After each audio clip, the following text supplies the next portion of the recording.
She begged for death, but death sent her something worse, someone who refused to let her die. The fever had hollowed her into something unrecognizable. 3 months in the cottage at the edge of Ravenshollow, and Eleanor had become a whisper, skin stretched across bone, eyes that had forgotten how to focus on anything but the ceiling's water stains. The physician had stopped visiting after the 2nd week. There was nothing left to save, he'd said with the practiced indifference of a man who'd learned to count the living, not the dying. Her daughter had arranged everything with brutal efficiency. The cottage, the supplies. A final mercy, she'd called it, though her hands trembled as she packed Eleanor's things, avoiding her mother's gaze. That was 3 weeks ago. Eleanor hadn't expected to survive this long. The nights were the worst. Not because of pain had become a language her body no longer spoke, but because of the silence. A silence so complete it felt like drowning in air. She lay in the dark, listening to the wind rattle the ancient windows, and wondered if this was what purgatory felt like, not torment, but abandonment. It was during one of these nights, when the candle had burned to its last inch and her breathing had become something she had to remember to do, that she heard the knock. Not urgent, not desperate. Just 3 deliberate raps against wood, as if courtesy mattered in a place forgotten by God. Eleanor didn't move, didn't call out, didn't have the strength for either. The door opened anyway. She hadn't locked it. What was the point? And the cold rushed in like a living thing, carrying with it the scent of winter soil and something else. Something ancient. The man who entered was tall, his shoulders filling the doorway, his coat torn at the hem. But it was his face that stopped time, beautiful in the way ruins are beautiful, with cheekbones that cast shadows in the candlelight and eyes that held the weight of centuries. He looked at her for a long moment. Just looked, as if he were reading something written across her skin. "You're dying," he said. His voice was rough, unused, accented in a way she couldn't place. "Yes," Eleanor whispered. It seemed pointless to lie. He moved into the room like smoke, pulling a chair close to her bed. He sat, and the wood didn't creak under his weight. Or perhaps the silence was simply too complete to allow it.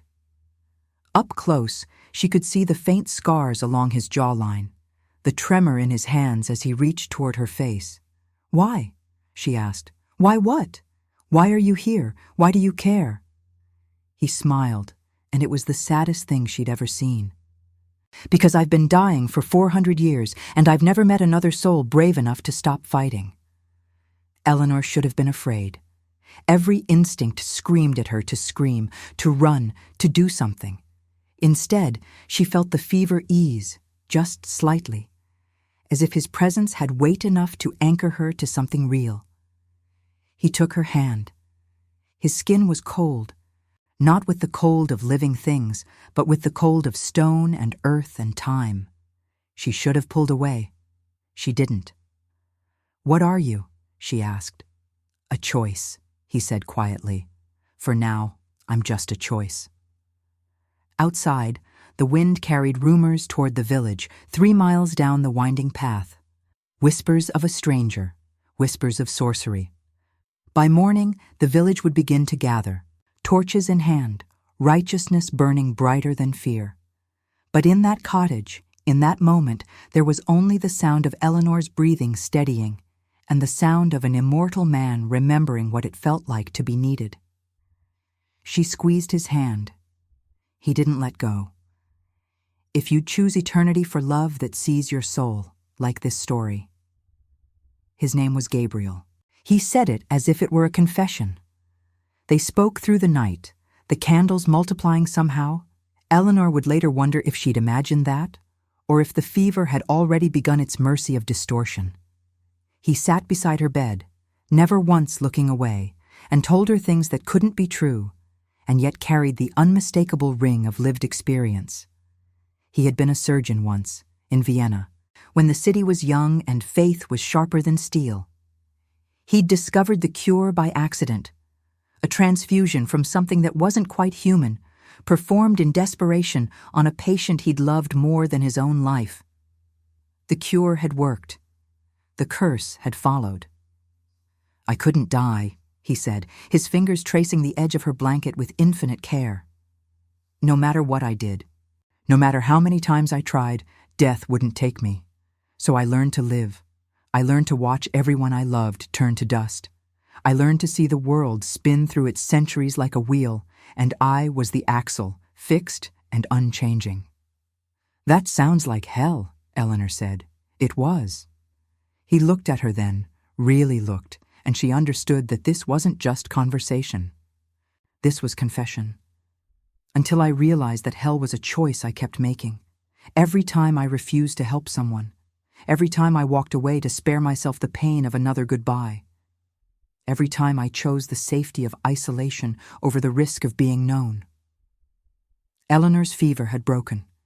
She realized this gradually, the way one realizes morning has come, not with a sudden illumination, but with the slow awareness that something has fundamentally shifted. Her body still ached, but the fire behind her eyes had dimmed. She could think again. She could breathe without counting each breath. "You're healing me," she said, not a question. "No," Gabriel said. "You're healing yourself. I'm just refusing to let you go." It was on the second night that they heard the voices outside, torches flickering through the cottage windows like demons' eyes. The village had come, as villages do when faced with the inexplicable. A stranger, a woman who should be dead, but wasn't. Heresy in its simplest form. "Run," Eleanor said, reaching for his hand with an urgency that surprised them both. "They'll burn you." Gabriel smiled that sad smile again. "They've tried, many times, in many forms." He stood, and for the first time she saw him clearly. Not a man pretending to be human, but something caught between salvation and damnation. "But I won't run. Not this time. Not from this." The pounding on the door began. "If I fight," he said, turning back to her, "they'll call me a demon. If I surrender, they'll call me a coward. But if I simply stand here beside you, refusing to hide, that might be the only honest thing I've done in centuries." Eleanor struggled to rise, but her legs betrayed her. Still weak, still fragile, still mortal. Gabriel took her hand again. His skin was warm now, warmer than before, and she understood, with a clarity that transcended logic, that this was what mercy looked like. Not divine intervention, not miraculous cure. Just the simple, radical act of one being choosing not to abandon another. The door burst open. Firelight flooded the room like judgment. And Gabriel stood, still holding her hand, waiting for the village to decide what they believed he was. Comment, eternal if you'd survived the night for someone worth dying for. The torch fire didn't burn him. They threw it, a young man with a face full of conviction and a heart full of fear. And the flame hit Gabriel's coat and simply extinguished, not smothered, not doused, extinguished, as if the fire itself had made a choice. The crowd fell silent. In that silence, Eleanor heard something she hadn't heard in months, the sound of her own certainty. Whatever he was, whoever he wasn't a demon.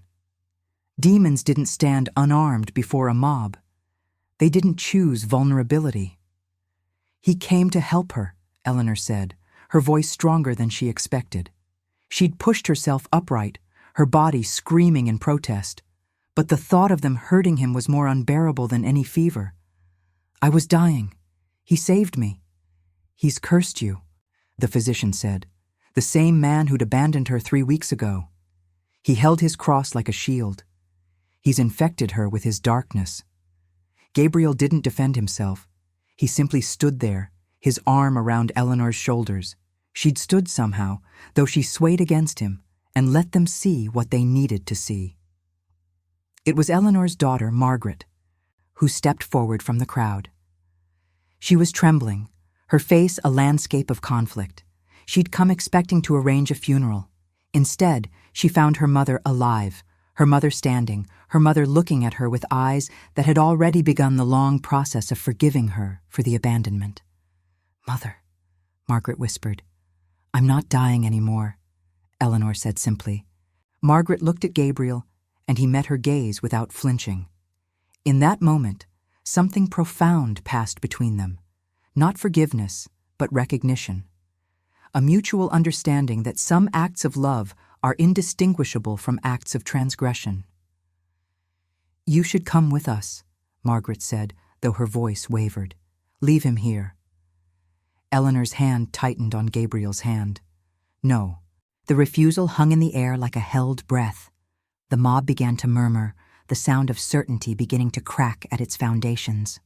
"She's bewitched," someone called out, but the voice lacked conviction. "She's my mother," Margaret said, and her words cut through the crowd like light. "And I choose to believe her." The village didn't disperse so much as deflate. Without unanimous conviction, they had no power. And Margaret's statement, that simple, radical act of choosing her mother's word over the mob's certainty, seemed to drain whatever authority they'd gathered. By dawn, they were gone, leaving only trampled snow and the residue of failed judgment. Gabriel helped Eleanor to a chair by the window. Outside, the world had returned to its ordinary winter beauty, no longer a canvas for human cruelty, but simply a landscape waiting to be lived in. "What happens now?" Eleanor asked. "Now?" Gabriel sat beside her, taking her hand as he had throughout the night. "Now you decide. You can stay here with me and live a life that will never quite fit into the world's understanding. Or you can go with your daughter, reclaim some semblance of normalcy, and try to forget what you've learned about yourself." "What have I learned about myself?" "That you're braver than you believed. That you can choose mercy even when the world demands judgment. That you're capable of loving something the world calls monstrous." Eleanor looked at their joined hands, hers still trembling with returning strength, his cold with the weight of centuries. "How long?" she asked. "How long what?" "How long will I have before I become like you?"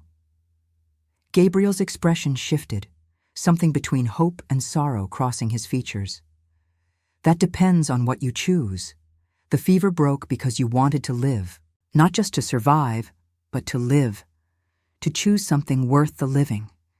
If you stay, if you choose this." He gestured to the cottage, to the darkness outside, to the fundamental strangeness of their connection. "Then eventually, yes. You'll stop aging. You'll stop dying. You'll become something else." "With you," Eleanor said. "With me," Gabriel confirmed. She leaned her head against his shoulder, and he wrapped his arm around her in a gesture so gentle it seemed to belong to a different order of being, not human, not monster, but something that had learned to contain multitudes. "Then I choose you," she said. "I choose this." Outside the cottage, the snow continued to fall, erasing the evidence of the mob, burying the old world. Inside, two figures sat together in the gathering dawn, one human, one not, both equally real, both equally necessary. And now, I invite you to leave a trace of your presence in the comments. Tell us where in the world you're watching from and the exact hour you hear this story. We wish to know how far these immortal confessions travel, and at what moments of the night they find you. Time moved differently in the cottage. Not in any mystical sense. Eleanor was still mortal enough to watch the seasons progress, still human enough to understand calendars, but in the way it felt. Days melted into weeks, weeks into months. The cottage, which had been a place of waiting, became a place of becoming. Gabriel taught her things no medical school would teach. How the body carries memory in its scars, how pain can be a language if you listen carefully enough, how the smallest kindness can echo through centuries. He showed her his own scars. There were countless ones, each with a story that belonged to a lifetime she'd never lived but could somehow understand through the texture of his voice when he spoke them. This one, he said, tracing a thin line along his ribs, was from 1687. A woman with a knife and more reason than I deserved. She was right to try. Eleanor's fingers followed the path his had taken. His skin was cooler than hers, but no longer alien. She'd learned to read the temperature of him the way botanists read soil, as information, as landscape, as home. "Why didn't you let her finish?" she asked. "Because she was angry, not certain. And I've learned the difference between those two things. Anger can change. Certainty calcifies." They fell into rhythms. Eleanor cooked, or tried to, learning by doing in the way one must when there's no one to teach you properly. Gabriel watched sometimes, but more often he walked the grounds surrounding the cottage, and Eleanor understood that these walks were necessary. He was relearning how to exist in the world, how not to apologize for his presence. It was during one of these walks that he found the garden, or rather, the garden found him. It had been buried under decades of neglect, the stone borders nearly invisible beneath moss and winter debris. But when he began to clear it, something emerged. Rose bushes, gnarled and ancient, somehow still alive beneath their own accumulated weight. "They're like me," Gabriel said when Eleanor joined him, her body now recovered enough to walk without assistance. "Impossible to kill, too stubborn to give up, but also capable of drawing blood if you're not careful."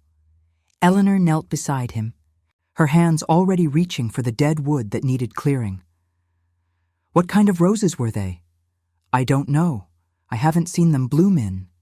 He paused, calculating centuries like one might calculate minutes. A very long time.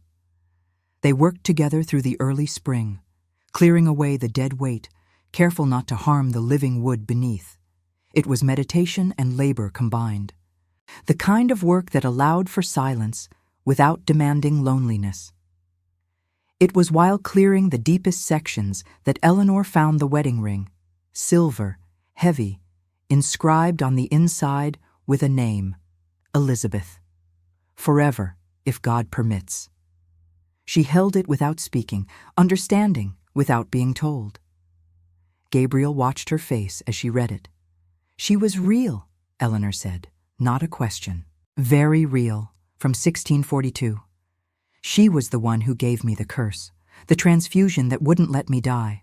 She thought she was saving me. In a way, she was. In another way, she condemned me to watch her grow old while I remained unchanged." "Is that why you wandered, all these centuries?" "At first, yes. Later it was out of habit. Most recently, it was because I'd forgotten how to stop." Eleanor slipped the ring onto her own hand, not her ring finger, but her right hand, where it caught the spring light. "I want to know all of her, everything you remember. Because if I'm going to love you as long as you've been alive, I need to understand who taught you how to love in the first place." Gabriel took her hand, the one wearing Elizabeth's ring, and brought it to his mouth. Not quite a kiss, but something more solemn. An oath. "She would have liked you." "I would have liked her too," Eleanor said. And then, as if in response to their conversation, the roses began to bloom. Not all of them.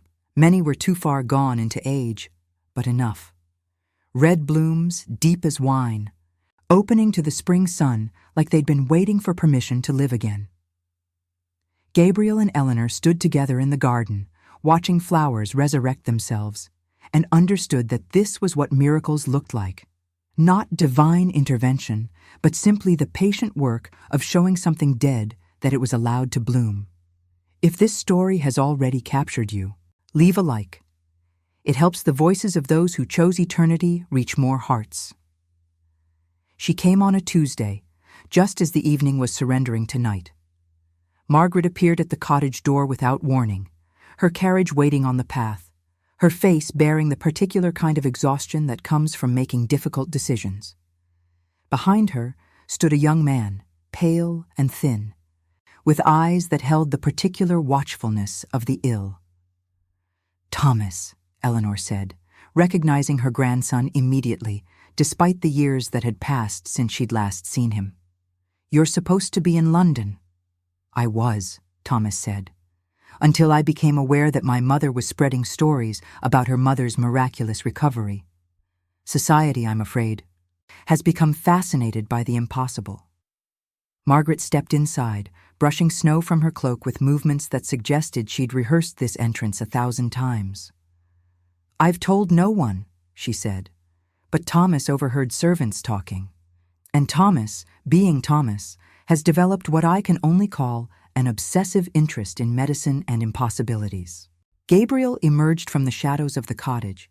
He'd been reading by candlelight in the back room, and Eleanor watched her daughter's face go through a series of calculations before settling on cautious acceptance. "You're the one," Thomas said, stepping forward with the unself-conscious boldness of the young. "You're the reason she lived." "Is that a condemnation or a question?" Gabriel asked mildly. "It's a plea," Thomas said. "I'm dying. Consumption, the physicians say. I have perhaps 6 months, and I came to ask if you might consider." He trailed off, the enormity of the request suddenly visible on his young face. Eleanor felt Gabriel stiffen beside her. She reached for his hand. "He's my grandson," Eleanor said quietly. "I know," Gabriel replied. And then, more gently, "That's precisely why I can't do what he's asking." "Why?" Thomas demanded. "You saved her. Why won't you save me?" Gabriel led them to the kitchen, where a fire was already burning, as if he'd known they would come, or perhaps had simply learned that certain guests required the dignity of warmth. "Because your mother's life was a choice she made every moment. She chose to live despite knowing the cost. You're asking me to make the choice for you. You're asking me to decide your eternity." "I don't want to die," Thomas said, and the raw need in his voice was heartbreaking. "I know," Gabriel said. "The dying never do. But here's what I've learned. Wanting to live and being willing to become something other than human to do it are not the same thing.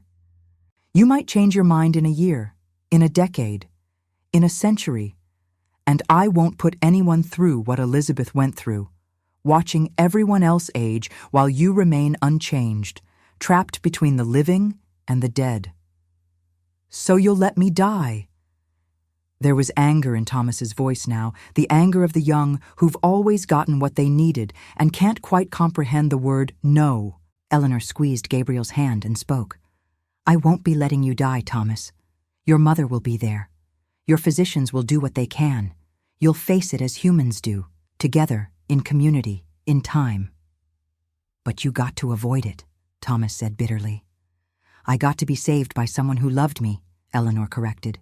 "But love isn't always resurrection. Sometimes it's accompaniment. Sometimes it's holding someone's hand while they face what they must face. That's what we'll do for you, if you let us."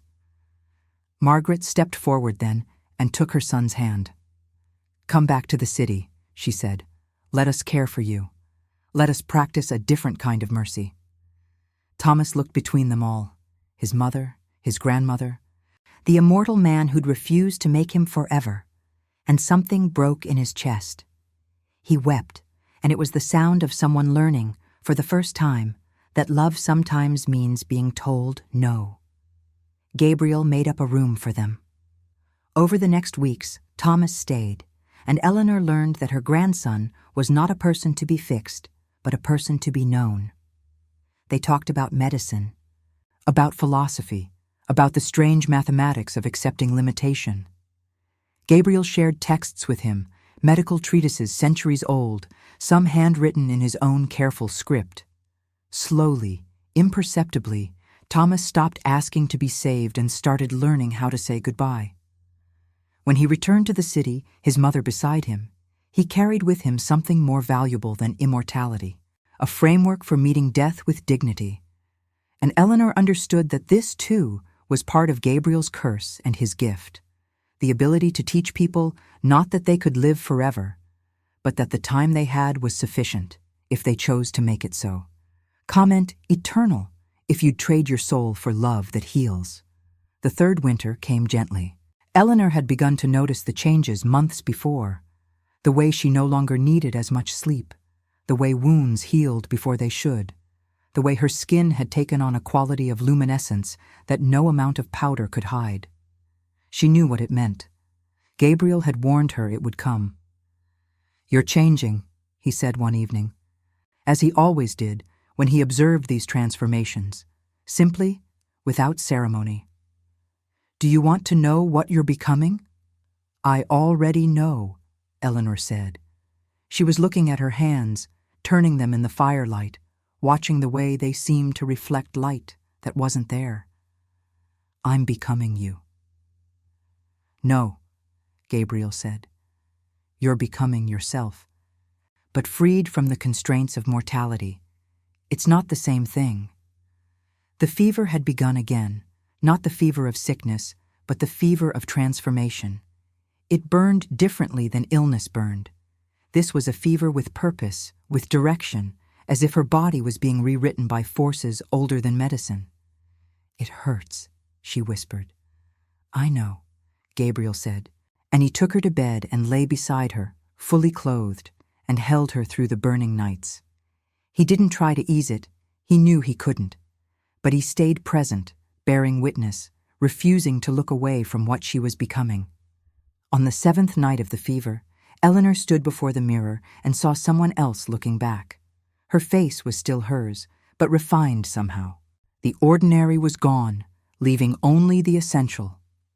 Her eyes held new colors, flecks of gold and silver that caught the lamplight like mica.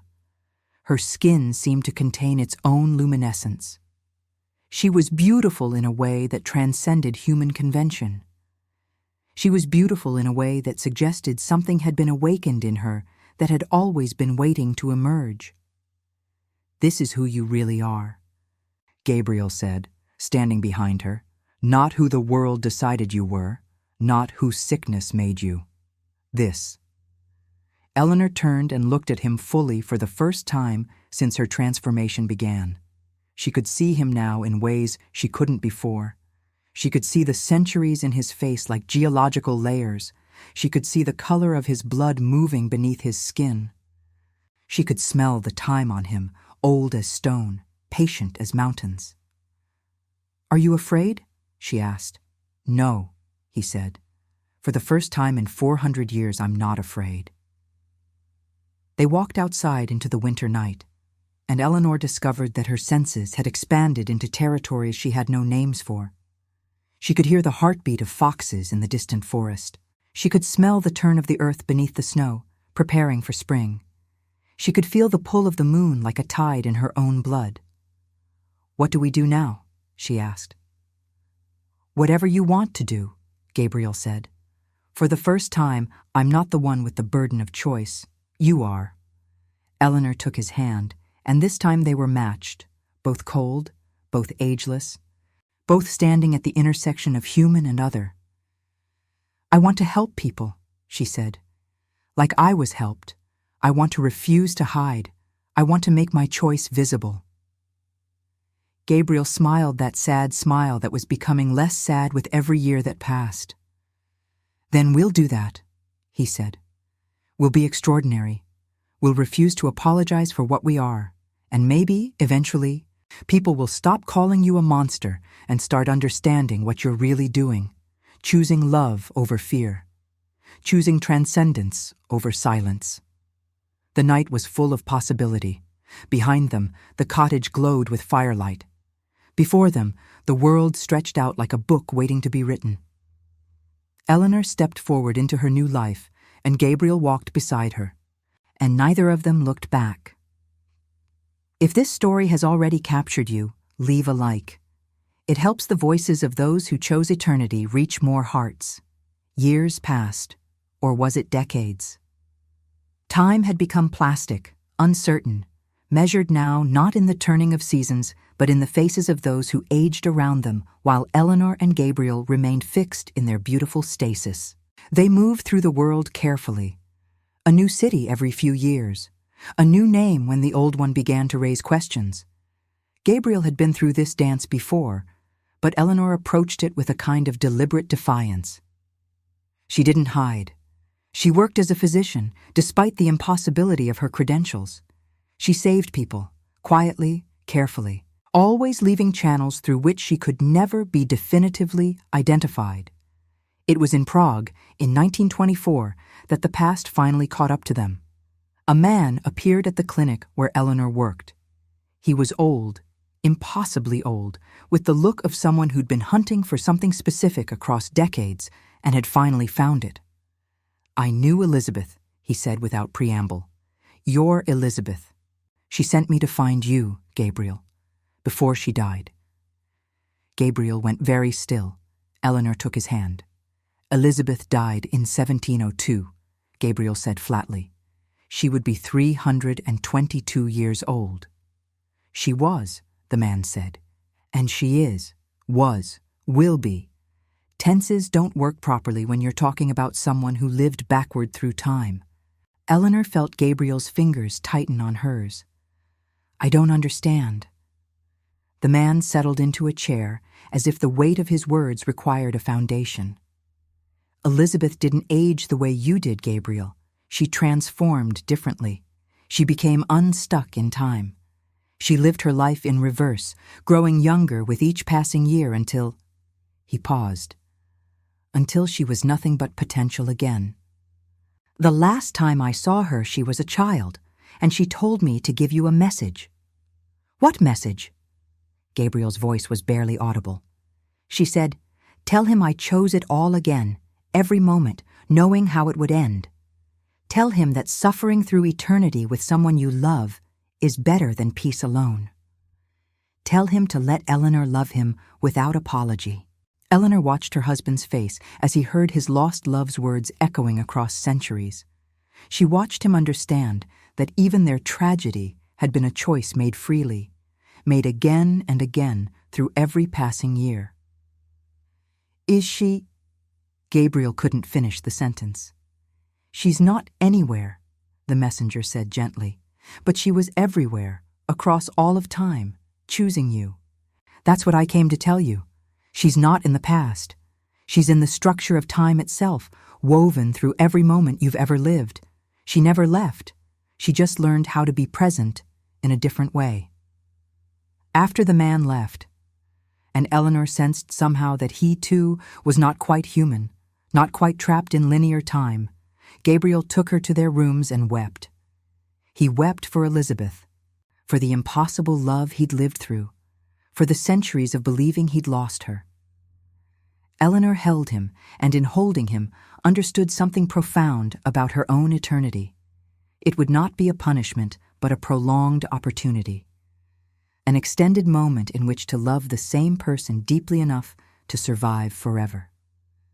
"I'm not her," Eleanor said when his tears had passed. "No," Gabriel agreed.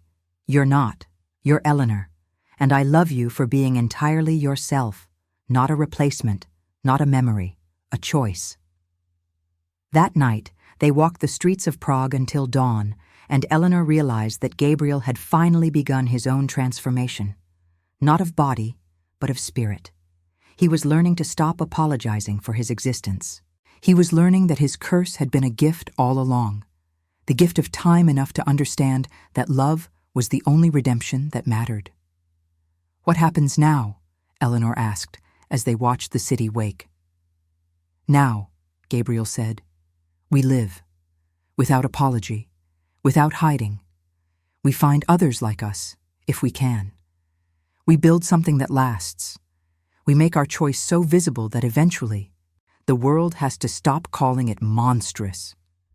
Eleanor squeezed his hand, and they walked into the new day together, two impossible people in an impossible world, refusing to apologize for choosing each other. Like if you believe even monsters deserve a second chance.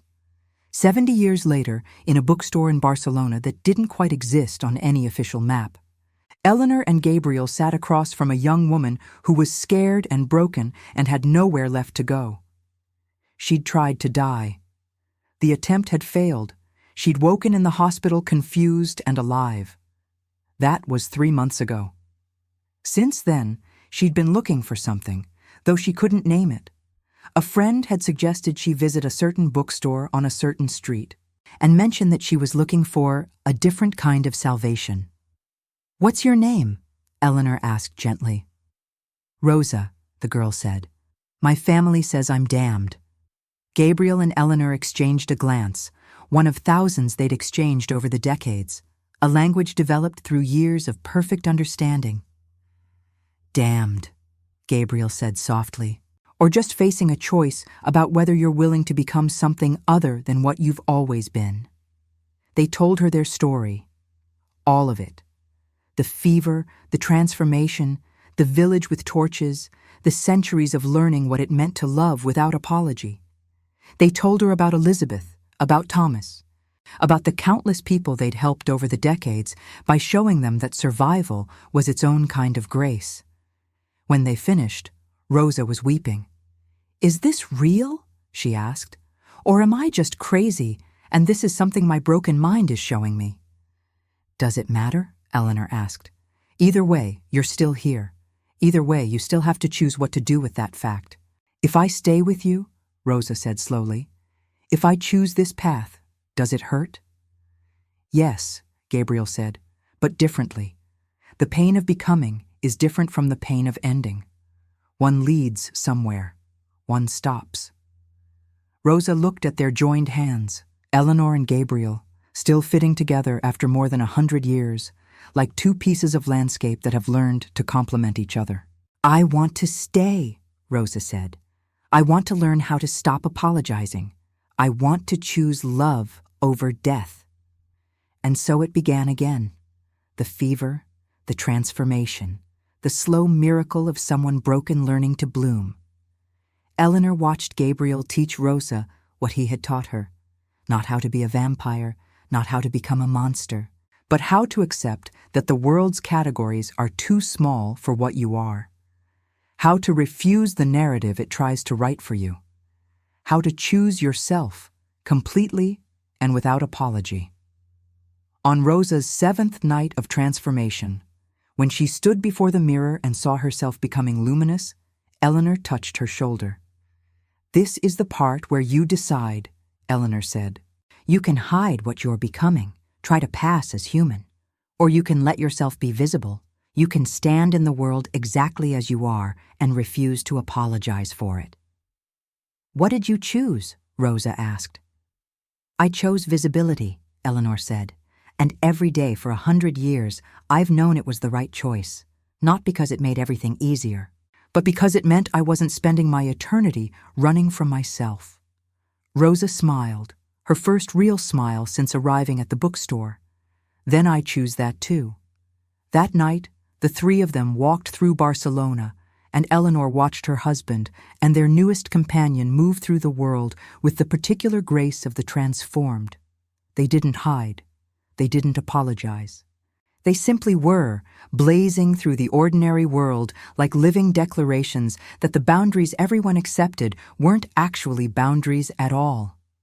Centuries from now, Eleanor thought, there would be others. There would be a network of the transformed, people who'd learned to love without apology, who'd chosen eternity not as a curse, but as an extended permission to keep becoming. And at the center of it all would be her and Gabriel, still holding hands, still refusing to apologize, still choosing each other in the face of a world determined to call them monsters. It was, Eleanor thought, as the Spanish night wrapped around them like a blessing, exactly what immortality should be. Not the absence of pain, but the presence of someone willing to face it with you. She squeezed Gabriel's hand, and he squeezed back. And the night, sensing their contentment, seemed to hold them a little gentler than it held anyone else. Subscribe if you believe mercy can resurrect even the damned.